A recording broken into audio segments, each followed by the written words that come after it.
वो 2 महीने वाले हम नेता नहीं हैं कि भाई 2 महीने आया, झूठ बोली और चला गया। राजवीर फटिया को जिस तरीके से लोग स्वागत कर रहे हैं, क्या इन लोगों ने मान लिया है कि टिकट पक्की हो चुकी है? जब परिवार एक हो जाते हैं तो उसकी ताकत का कोई ठिकाना नहीं होता। वो पिछले काम का जो कार्यक्रम होता है वो फीका पड़ जाता है, अगला और भी उससे अच्छा होता है। पूरे हरियाणा के नेताओं को टिकट का इंतजार है और राजवीर फटिया को लोगों के प्यार का इंतजार है। अब जो नेता हैं वो दिल्ली बैठे हुए हैं और दिल्ली में कहा जा रहा है कि होटल महंगे हुए हैं और होटलों में जगह नहीं है। हरियाणा के इतने टिकटार्थी दिल्ली में घुस चुके हैं, लेकिन राजवीर फटिया जो कि लोहारू से कांग्रेस की टिकट के दावेदार हैं, वो आज भी लोगों के बीच में पाजू गांव में मौजूद थे और 300 से ज़्यादा ट्रैक्टरों से इनकी यात्रा निकाली गई है। लगभग 3 घंटे का समय लगा है। जिसके पास ट्रैक्टर था, जिसके पास बाइक थी, वो अपने काम छोड़कर खेत के वो चला आया गांव के चौक में। फिलहाल राजवीर फटिया से बात करेंगे, क्या कुछ कमाल कर दिया। दिल्ली जालिए सारे नेता, आप लोहारू में खड़े हो लोगों के बीच में। सबसे पहले तो मैं आपको और आपके दर्शकों का सबको मेरा राम राम। आज का जो कार्यक्रम था वो एक से बढ़कर एक, अभी जो कार्यक्रम चल रहे हैं लगातार, वो पिछले काम का जो कार्यक्रम होता है वो फीका पड़ जाता है, अगला और भी उससे अच्छा होता है। तो धन्यवाद करता हूं मैं पाजू गांव के तमाम पूरी टीम का कि भाई उन्होंने हमारे सम्मानित बुजुर्गों के आशीर्वाद से, हमारी माता और बहनों के सहयोग से जो इतना अच्छा जो कार्यक्रम किया। और इसमें आप लोगों ने देखा होगा जब पगड़ियाँ पहनाई जा रही थी तो हर परिवार के 36 बिरादरी के भाइयों ने मिलकर के आज ये जो कार्यक्रम किया है, तो इसके लिए मैं पूरे परिवार का धन्यवाद करता हूं और बधाई देता हूं कि एक होकर के जब परिवार एक हो जाते हैं तो उसकी ताकत का कोई ठिकाना नहीं होता और वो जो जंग होती है वो हमेशा उसमें जीत मिलती है। चेयरमैन साहब, बताई नहीं वो बात आपने, दिल्ली सारे नेता बैठे हैं, होटलों में जगह नहीं है, अच्छे होटलों में। आप लोगों के बीच में आप भी गांव के चौक में खड़े हो, टिकट के इंतजार की जरूरत नहीं, क्या टिकट दे दिया हाईकमान ने, आदेश दे दिया कि चुनाव की तैयारी? मान सम्मान आदरणीय हुड्डा साहब और कांग्रेस पार्टी भाई दीपेंद्र हुड्डा, जो उनका आदेश होंगे, और मेरे को पूर्ण विश्वास है इन सभी को कि उनका जो भी आदेश होगा वो हमारे सिर माथे होगा। राजवीर फटिया को जिस तरीके से लोग स्वागत कर रहे हैं, क्या इन लोगों ने मान लिया है कि टिकट पक्की हो चुकी है और मात्र एक लेटर आना बाकी? टिकट की बात नहीं है, मैं अपने दिल की बात अगर पूछोगे तो मैंने कभी ये नहीं सोचा भाई टिकट लेकर के मेरे को इतना मान सम्मान बड़े बड़े लोगों को नहीं मिलता। जो आज मेरे समाज के लोग, मेरे परिवार के लोग जो मेरे को मान सम्मान दे रहे हैं, इससे कोई भी पद बड़ा नहीं होता, ना मुख्यमंत्री का, ना MLA का। मैं कहता हूं कि परमात्मा मेरे ऊपर इसी तरह से आशीर्वाद बनाए रखे। बात रही टिकट की, टिकट तो हमारे आदरणीय हुड्डा साहब है, वो हमारे बहुत ही, मैं कहता हूं कि एक पिता के समान, और भाई दीपेंद्र हुड्डा जी, कांग्रेस पार्टी पूरी साथ खड़ी हुई है। और हमने हमेशा कर्म में विश्वास किया है, कर्म करते हैं। वो 2 महीने वाले हम नेता नहीं हैं कि भाई 2 महीने आया, झूठ बोली और चला गया, वो काम मेरे बस का नहीं है। मैं तो अपने कर्म में विश्वास रखता हूँ, चाहे आज कोई कहीं बैठा रहे, लेकिन मैं तो लगातार अपने परिवार में, और परिवार में इतनी खुशी जहाँ मिलती हो तो फिर बाहर जाने की जरूरत नहीं होती। अच्छा, क्या कहेंगे लोहारू में एक तरफ तो पूर्व में आप चेयरमैन रहे हैं और एक तरफ वित्त मंत्री हरियाणा के, जिनके हिस्से खजाना है, उनसे टक्कर होने वाली है। लोहारू आखिरी चोर राजस्थान का, क्या कुछ कमाल होगा यहाँ? वो जो फैसला है प्रजातंत्र प्रणाली में, हमारा जो समाज है वो बड़े बड़े नेताओं का, जहाँ बात आप करते हो वित्त मंत्री की या उसकी, तो 2 दिन पहले आपने बयान पढ़ा होगा। इतना घमंड शायद मैंने अपनी ज़िंदगी में किसी नेता में नहीं देखा, जो कह रहा है कि भाई अगर गलती से यहाँ से, क्यों उनको पता लग गया कि हमारी विदाई हो चुकी है, और इस हल्का लोहारू से नहीं पूरे प्रदेश से आने वाली जो सरकार होगी कांग्रेस पार्टी की होगी, उनको सब पता लग गया। और वो कहते हैं कि भाई गलती से बन गई तो हमारे जो दिल्ली वाले हैं वो 6 महीने में उसको तोड़ के दे देंगे। मैं कहता हूं कि भीमराव अंबेडकर को चैलेंज कर रहे हैं। उन्होंने जो संविधान बनाया था, जो प्रजातंत्र प्रणाली में जो अधिकार दिए थे, जो वोट का अधिकार दिया था, वो लोग फिर वोट गिरवाने की मैं समझता हूं कि ज़रूरत ही नहीं है। फिर उनको ऐसा करना ही है तो फिर जो सरकारें चल रही हैं वो ज़बरदस्ती अगर करनी है और वो धक्काशाही करनी है तो वो तो फिर करते रहो। और वो बौखलाहट की वजह क्या है? बीजेपी के कई नेताओं के ऐसे बयान आते हैं, क्या वजह मान के चलते हैं? कांग्रेस की सरकार आ रही है और सरकार आ रही है तो कितनी सीटें जो है वो निकाल पा रही है?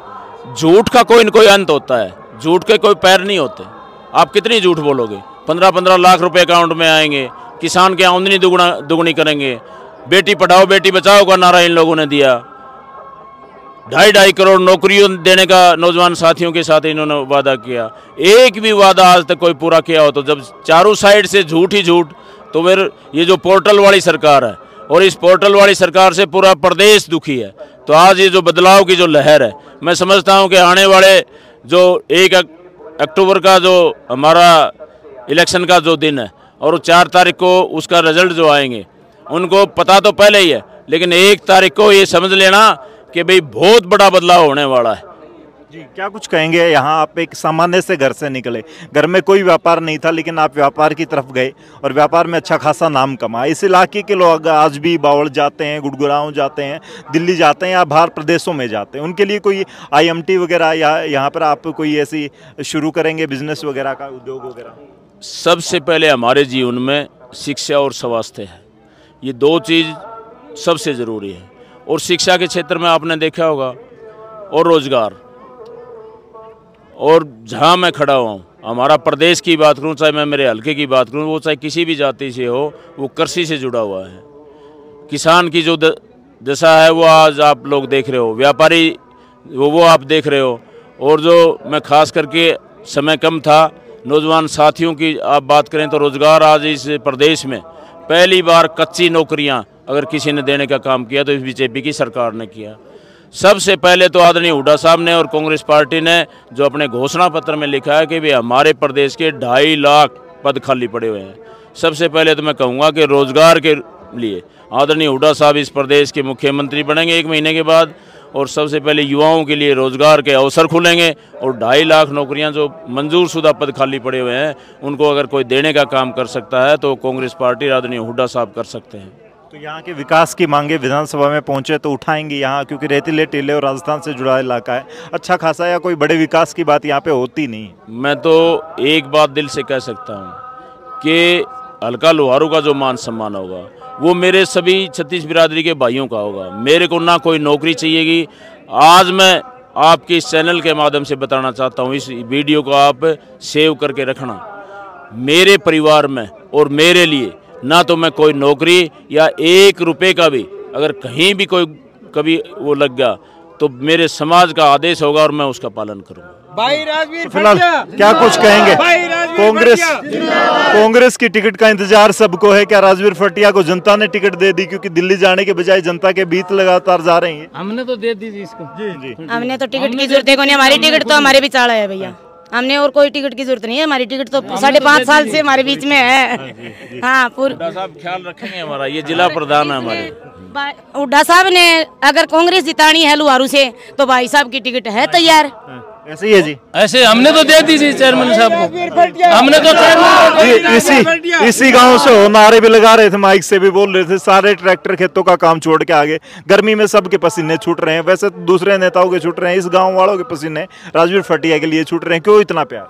भाई राजवीर फटिया ने समाज में इतना अच्छा काम किया है कि इनके मुकाबले में ये कोई पसीना नहीं है, हम खून भी बहा सकते हैं। भाई राजवीर फटिया। क्या कहोगे, क्या कुछ माहौल है लोहारू में, क्या कुछ रहने वाला है? रिजल्ट है 1 तारीख। रिजल्ट यह है कि राजवीर फटिया को टिकट मिल जाए, हम खुला आम जिता के यहाँ से भेजेंगे। आम जनमानस का इलेक्शन बन जाएगा। बिल्कुल हो जाएगा जी, जी जान से दिन रात मेहनत करके एक तरफी चुनाव कराएंगे जी। ये पाजू गांव के मंदिर के सामने खड़े हुए कहते हैं हम जी, जामनी जपत उनकी होनी से जी, और हम बच्चा लुगाई मारे सब हम मेरे गांव से तैयार है। बीजेपी के वित्त मंत्री से टक्कर होने जा रही है, आप लोग बड़े जोश और होश में। ये चुनावों की बात है जी, मंत्री आते जाते रहते हैं। मंत्री हमने हुआ जी। अजी क्या कुछ कहोगे, इसी गांव के हो क्या कुछ माहौल रहेगा? जी हमारे फटिया साहब जो खड़े हैं और दलाल साहब वित्त मंत्री जी हैं, आज इनकी आपस में टक्कर है तो फटिया जी आगे जाएंगे। जी आगे जाएंगे फटिया साहब, क्या वजह है? समाज सेवा इतनी की है भाई साहब ने, लोगों के दिल की भावना है और बहुत बढ़िया कार्य कर रहा है, लोगों के दिल में बस गया। लोहारू अब की बार बदलाव चाहता है? बिल्कुल जी, बिल्कुल एक तरफा बदलाव है, खुला। राजनीतिक नहीं छोड़ेंगे कुछ भी, जो घमंड बोल रहा है ना सेंटर में हो चाहे ये घमंडी भाई उसको ले बैठे। जी, क्या कुछ रहेगा अब की बार युवा का? राम राम भाई साहब, सबसे पहले तो अब की बार जो है लोहारू ने मन बना लिया है और जितना युवा के लिए भाई राजवीर ने किया है, जो आप ग्राउंडों की बात करो चाहे आप किसी चीज की बात करो, आज वोट आएंगे उतने से हम जीत कर देंगे लोहारू की जनता। आज ये है युवा जो सारा जो युवा वर्ग है लोहारू का वो भाई राजवीर के साथ है, क्योंकि आज पूरे इंडिया में पहला कॉलेज ऐसा होगा भाई राजवीर का जो शिक्षा मुक्त है, जिसका ट्रांसपोर्ट मुक्त है, जिसके अंदर सरकारी फीस भी खुद भाई राजवीर फर्टिया दे रहे। चलिए फिलहाल भाई पाजू गांव से आपके साथ तस्वीरें थी। ये जो चौक है ये खचाखच भरा था। अभी महिलाएं भी यहाँ पर बैठी थी, आप शॉर्ट्स देख रहे हैं। साथ में महिलाएं घर का काम, अपने दूध का काम या फिर अपनी भैंसों का काम छोड़ करके, शाम के खाने का काम छोड़ करके यहाँ पर बैठी हुई थी। नेता है या भूचाल है, आने वाले वक्त में क्या परिणाम रहने वाले हैं वो आप लोग तय करेंगे। मात्र कुछ दिन में, कुछ या एक हफ्ते के बाद टिकटें आ जाएंगी, लेकिन उससे पहले जो भूचाल है, ये जो प्यार है जनता का, ये किस करवट जाएगा? क्या आने वाले वक्त में बीजेपी यहाँ से बाजी मार रही है फिर से, या फिर राजवीर फटिया को टिकट मिली तो वो सिरमौर बनेंगे लोहारू की जनता के? इस वीडियो को शेयर करें। तब तक के लिए धन्यवाद। राम राम, जय हिंद।